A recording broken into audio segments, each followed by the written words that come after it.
Hey, love. Hey Tony, how are you? I'm good. How are you? I am pretty well. You look really cute. I I know love your ponytail. I was You gonna look see you, very nice. girl, for Wow, years. and your nails. Well, this is I don't know how it's lasting like this, so no one should be envious of this because I'm just winging it as everyone is. How's Well, your quarantine going? quarantine going as well as it can. Staying safe and inside for the most part. Still working a bunch, which is great. But yeah, how about you? Yeah, good. Same, staying sane. I feel like it's even busier now than it was like back to like normal life. Like so many digital activations are going on right now, so it's a lot. Yeah, It's a lot. I can imagine for you. It's kind Yeah. of like a new kind of busy.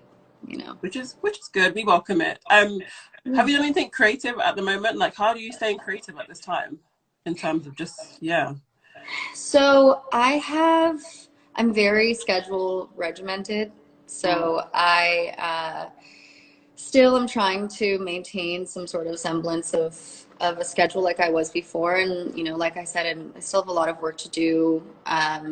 In terms of creativity, like with Sami Miro Vintage, we're mm, currently producing our collection that is going to go into retail in June or July. So we still have to work on that. And I actually just launched today, a few hours ago, or maybe just 1 hour ago, actually, my first one of ones. So I created Sami Miro Vintage 4 years ago, and we really launched with creating one of a kind vintage pieces that we redo, yeah. and this is the first time that they are now available for purchase. So I'm really excited to share that with the world. And yeah, so far it's going really well. It's actually almost sold out. So Oh, I'm amazing! in there. Wait, and you Yeah. just posted it an hour ago. Yeah. Uh-huh. That is crazy. Well, little clap to you, Sammy. Well done for Thank that. you That's really very good. much. Before we delve into the world of Sami Miro Vintage, I just wanted to kind of take it back. So before you started, obviously with your vintage line, apparently you was in tech. I And you was, was. yeah. Tell us a little bit about that. How was that moving from like a high corporate job, like security, I guess, also to like fashion where maybe you didn't know that much about it, but you knew you had a, personal style and a flair for it. How was that? Yes. So I was in tech, and it so it was a really interesting process. I was working for a tech startup at the when I was in grad school. So I was interning for them. I helped write a marketing plan for them. They ended up hiring me after I graduated, and I was filling a role within like both marketing and in sales, and I was with them for 4 years. And in a way that I could have never imagined, although I'm now in a very different industry, being a part of a startup is something that has taught me so much in what I'm doing now. Because when you're in a startup, I was actually one of the first employees. I was like employee number three.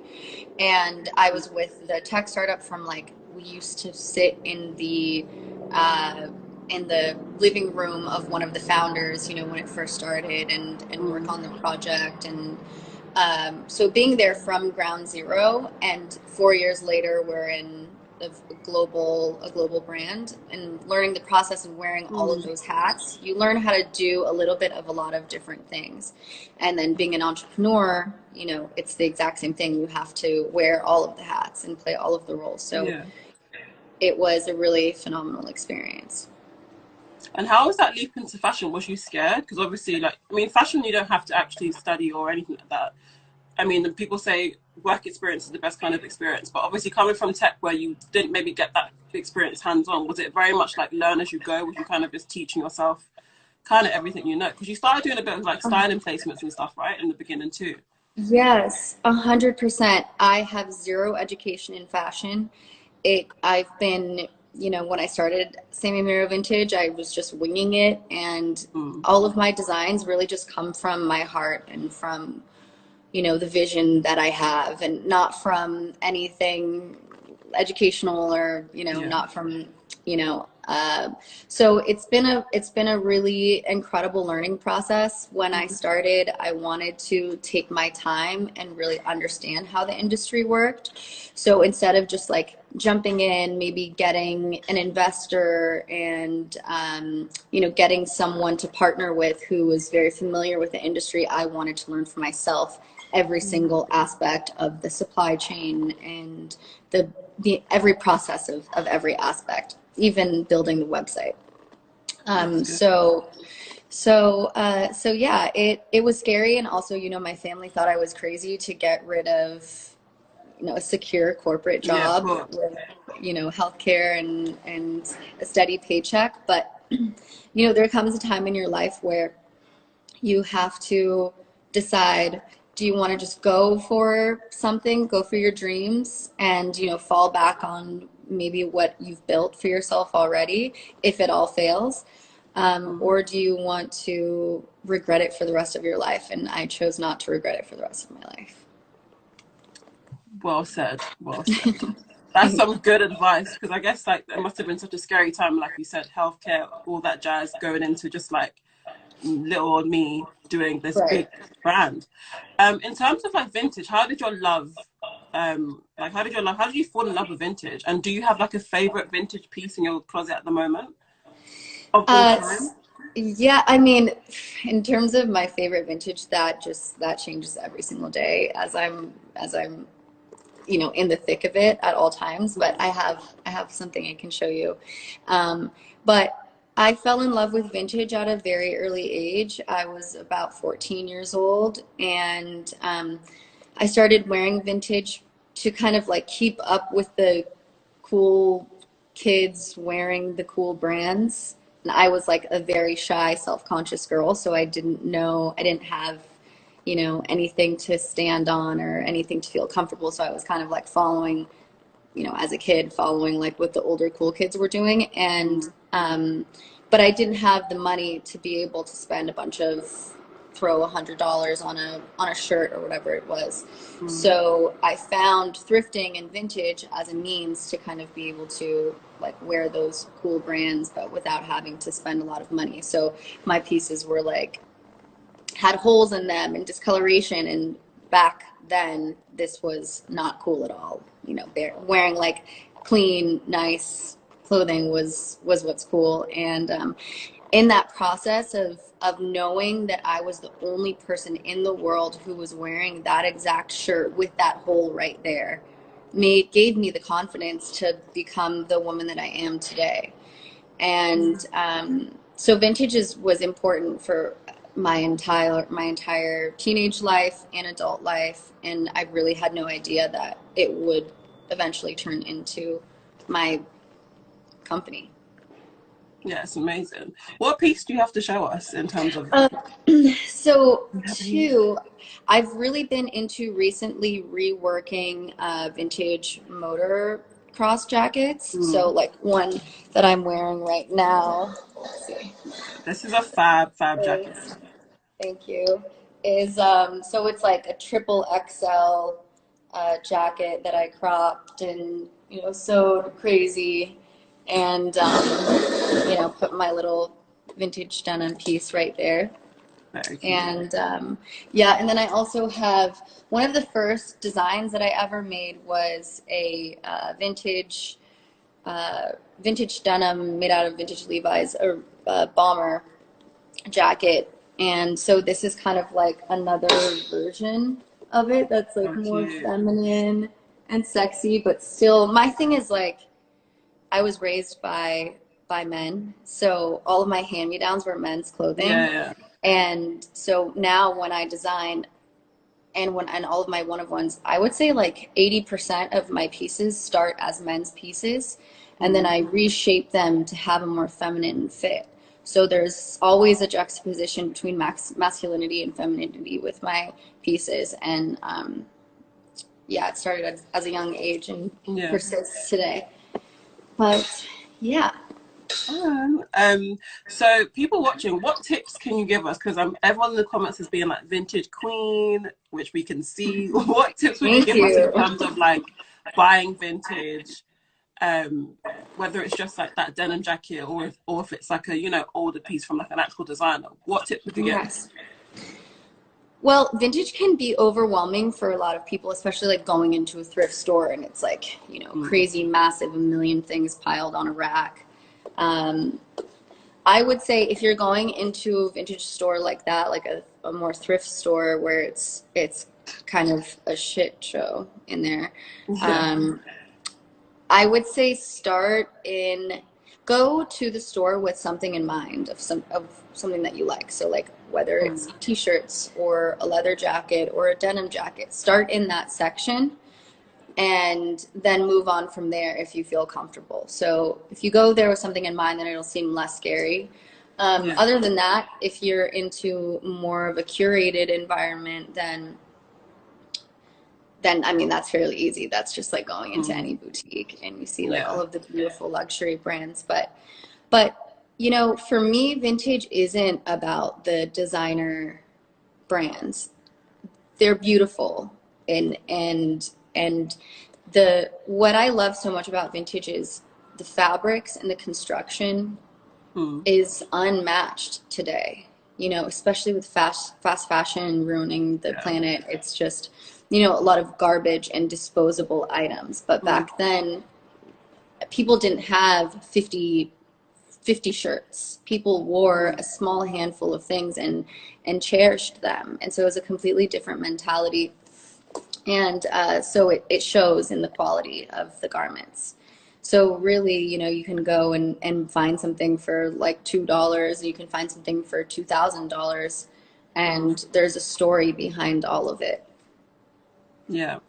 And I guess the brand started in 2016, and I feel like you could have done any brand. You could have just had like you said, like a fast fashion, make the money quite quickly, mass produce, but you went down to the sustainable route. Why was that so important to you? Because I kind of feel like brands are now only just jumping onto the whole sustainable rework thing, and it's like, oh look, we've got this limited capsule collection and it's sustainable, whereas everything from yours has always been like continuously sustainable. Why was that so like strong in your narrative? Like, why was it so important to you? Yeah, I grew up in San Francisco, and being environmentally conscious just comes with the territory. So that has a lot to do with it. Also, because vintage is what like gave me the confidence, like I said before, at a young age. I feel like I owe something to vintage because it gave me so much. And I knew that when I started a clothing line, it had to be authentic to that side of me, and that I didn't care how much money it was going to make me if I went the fast fashion route. I really care about authenticity versus, you know, becoming a bazillionaire. So I, back 4 years ago, creating like reworked vintage, that wasn't a thing. I was one of the first brands who did that, and I just knew there was no other choice. And then when I started to create collections and cut and sew pieces that you can buy more than just one of, then I wanted that to make sure that that was sustainable. So all of my collections are made from dead stock fabrics, so that there's no extra waste, and also my carbon footprint is incredibly low because everything is sourced and made in Los Angeles. So yeah, it's just like a part of my identity and authentic to me. There's no like trend or fad over here. It became one after I started. So I'm happy that it's like, you know, a necessary thing that brands are doing, regardless if it's authentic or not. They're still making efforts to becoming more sustainable, and that's really what matters. And in terms of like the brand in general, I mean, you've dressed the likes of, like, name dropping here, Selena Gomez, Drake, Bella Hadid, Kim Kardashian. Was you surprised at the buzz so early on?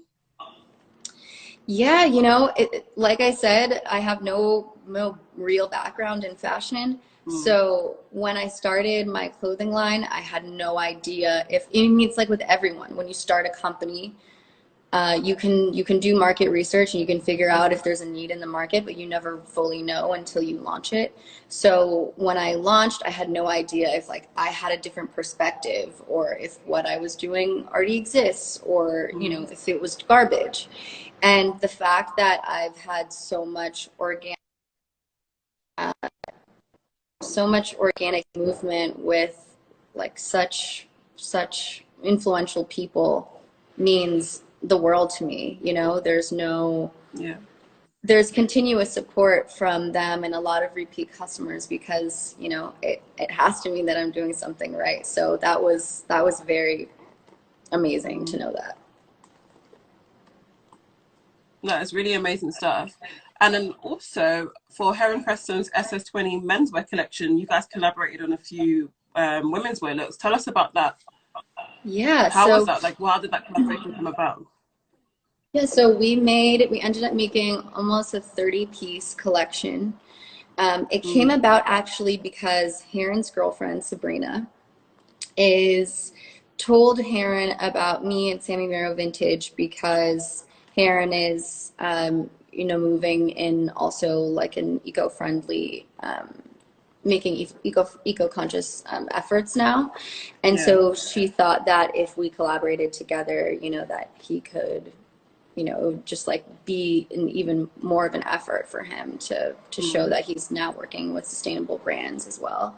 And it was really cool because that actually started off as Karen and I had an idea of just doing like a one-day pop-up in New York selling like, you know, reconstructed pieces of both of our collections, and then that's it. And then when his team got a hold of it, it just became slowly a bigger and bigger thing, and ultimately it started from like, you know, first the pop-up, then it was let's just create 5 pieces that we can mm, reproduce, to okay, now we have a 30-piece collection. And that was really because I just kept designing and making pieces. And when we went yeah. to Milan to have the fitting, his team was like, okay, let's just keep it all. That's And amazing. yeah, so it was being a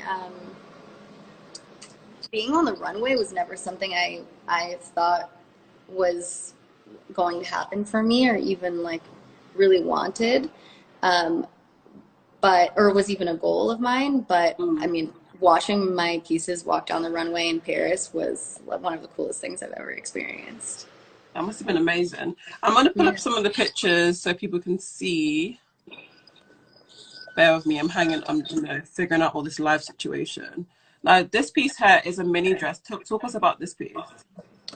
Yeah, so this piece here is it's made out of like a satin, and the color of or the name of our collaboration is called Natural Disaster, and that's because of the sustainability and, you know, all of the natural disasters are getting increasingly worse because of humans ruining the planet. So I wanted to kind of like capture that in a strong name like Natural Disaster.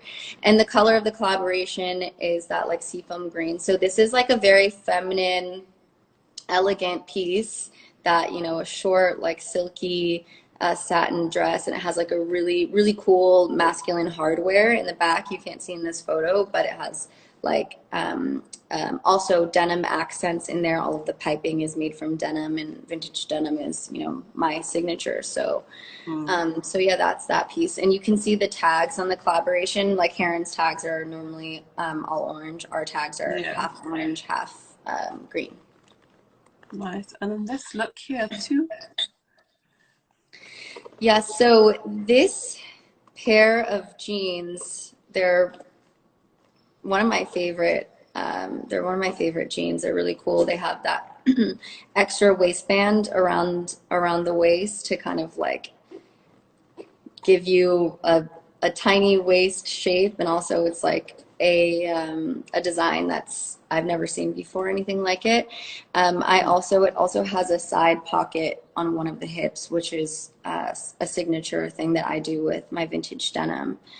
And the top that she's wearing is a like a tiny bolero, And I have an obsession with boleros, and I've reworked a lot of vintage boleros. So the pattern from that really came from one of my reworked vintage pieces. Cute. And in terms of, I'm just going to chuck this question in terms of designing, how long does it take you to design each look? Are you always kind of someone that's like, may see something as you walk and then you kind of make a note of it? Like, what's your design process like? My design process starts with my reworked vintage. So I have, you know, I find vintage from all over the world. Like if I'm traveling, then I'll always make a stop from in whichever city I'm in. I have vintage from almost every continent in the world. And so I buy a unique piece to begin with, and then I rework it and change the shape and the structure, add some accents to it. And so from my favorite reworked vintage pieces, I create patterns from those. And that's how I create my collections, based on my my reconstructed pieces of vintage. And so, oh, go ahead. Sorry to cut you. I feel like you must do a lot of shopping then. Yeah, shopping isn't what it used to be.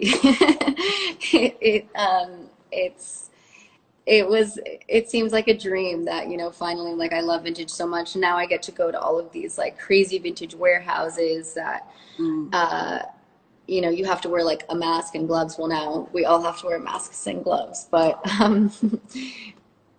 yeah, it's just, you know, very dusty and kind of like gross in there. And so you have to like dig and dig for days to find some gems in there. But it's been a really crazy transition, especially coming from my background before, to just being able to, you know, like empower myself and my team and make my schedule and, you know, shop for vintage at all times of the day and night. And like, what tips would you give for anyone watching that wants to become a bit more sustainable in how they buy and just in general? Do you have any like sustainable brands that maybe that you love or anything like that you could give us? Well, I think that making any effort is better than making no effort. So even if you think that it's really small, like, you know, not buying single-use water bottles, that makes such a big difference in the grand scheme of things. And whether you think, if you're thinking like, okay, I could make this decision of recycling this can, or, oh, it's really not going to matter that much because it's just one can, who cares, I'll throw it in the garbage. Always make the decision to recycle it. Think about every single person thinking about that and choosing the right decision. It will make a difference. In terms of shopping, thrifting is amazing. It's the best way to go. The fashion industry, the supply chain of fashion is really what is the most detrimental to the world. All of the waste and the creation of all of these fabrics and the process to build these pieces is what is the most harmful. So if you can buy something that already exists, that someone wore before, instead of buying something brand new, that is always the best option. Yeah, I definitely agree with that. I feel like I'm also a vintage lover. I know. So I think it's, yeah. London has amazing vintage. Yeah, I think so too. And also Paris, I feel like, as well. I haven't done LA vintage yet. I mean, I've been to like the Real and like, what's the other one? One of the other designer ones, but I haven't really delved into like the kilo, like jump in. So hopefully next time when, you know, quarantine is over, I can. I'll take you. Thanks, girl. And then also in terms of just like staying motivated in this time, for anyone that wanted to become an entrepreneur, obviously now might be not the best time to start a brand right now, or maybe it is. What advice would you give for just anyone that's, you know, entrepreneurs watching this as well? Being an entrepreneur may sound glamorous, but really it takes so much hard work and it takes a lot of self-motivation. And you have to work all day, all night. And if you think about it, if you're starting your own company, it's all up to you to make it happen. you know, you don't have anybody you don't have a boss who's giving you a deadline or telling you what to do.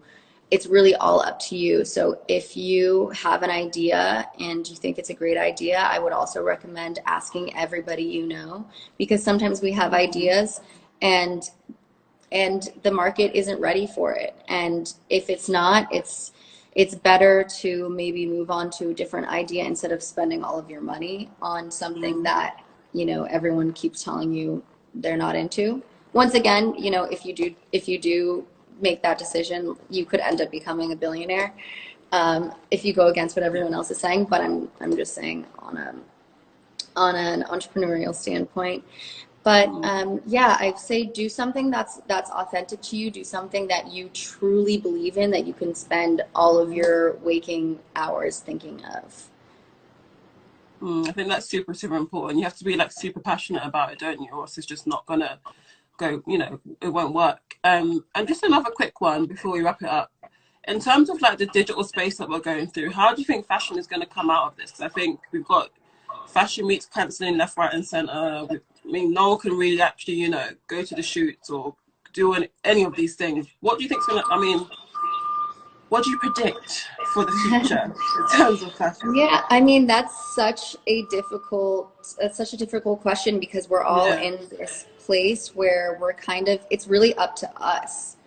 We've never experienced this before, and it's up to us to show the world and tell the world, sorry, what the future holds and how it's going to change. You know, we don't really know how long this quarantine is going to last, and it's all up in the air. But the fashion industry is kind of like an old school industry in general, and was in a place before this happened where things were getting revamped, and, you know, there weren't as many runway shows happening during fashion week. And you know, the fashion schedule is also changing a little bit, because retailers don't, or brands don't necessarily need retailers as much to sell their pieces, you know. So e-commerce is so important, and especially now since we have quarantine. But I don't know. I'm very curious to also know what is going to end up happening. Yeah, same. I feel the same way. I think we're just taking it like day by day and just seeing what happens. Yeah. And then also, lastly, so you just dropped a collection, one of one, Sami Miro vintage, nearly sold out, in case anyone that's just joined in now. In terms of the brand, where do you see the vision for the brand in the next, I guess during quarantine it's hard to say, but like, what's the kind of next thing for the brand that we can expect potentially? Yeah, so we have been on a steady train of growth, and I foresee that maintaining. We are going to be in several new retailers. Well, now we're in about 117 retailers, and we plan on, you know, maintaining that growth. We're going to be doing a lot more drops on e-commerce. I have a few really exciting collaborations coming out. I actually haven't told anyone this before, but I have a collab with Meadow Walker and the Paul Walker Foundation coming out, and so that's really exciting. I have a shoe collab coming out, and what else? A perfume, and probably a couple of other things happening. So yeah, we're basically right now, it's like you can't stay stagnant. It's so easy to be to let this kind of like bring you down and kind of like put all of your work at a halt. But right now is the time where the people who are potentially going to like really explode after this are working their asses off. And you can't stop. It's like it's difficult, but you have to put all of your self-motivation in your energy and continue to thrive right now, and take this time to really work on the things that you always said you didn't have time for before. I feel like this is the perfect way to end this conversation. You're just giving us major girl boss vibes, and it's so lovely to hear about. Yep, gotta say it. No, it's so lovely to hear about the future collaboration that you're doing. And I think I'm quite excited, and I know you are quite excited about it all. So yeah, I definitely want to cannot wait for the shoes and the perfume. So that's very, very fun, and everything in between too. But yeah, thank you so much for joining us today on my little Q&A quarantine situation. Yes, thank you so much. I'm so happy to be here with you guys. It's really, really lovely. And yeah, just stay positive. And I'm sure that everyone watching this now got a really, really amazing gems from you. And I just loved what you said about people just working during this time and not, you know, not giving up and just staying really motivated. And I think that's very beautiful. So thank you, Thank you so much. All right, thank you, Toni. To you. Thank you. You too. Have a great evening. You too. Well, have a good day.